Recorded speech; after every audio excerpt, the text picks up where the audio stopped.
رسول اللہ صلی اللہ علیہ وآلہ وسلم نے فرمایا، قرآن پڑھا کرو کیونکہ قیامت کے دن یہ اپنے پڑھنے والوں کا سفارشی بن کر آئے گا۔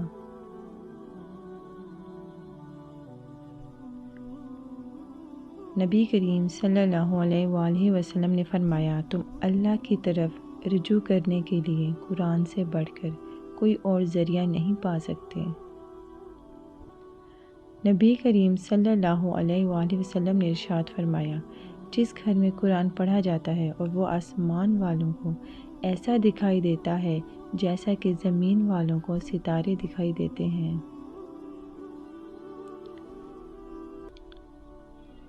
رسول اللہ صلی اللہ علیہ وآلہ وسلم نے ارشاد فرمایا، مسلمانوں اپنے گھروں میں اکثر قرآن مجید پڑھتے رہا کرو، کیونکہ جس گھر میں قرآن مجید نہیں پڑھا جاتا اس میں خیر و برکت نہیں رہتی۔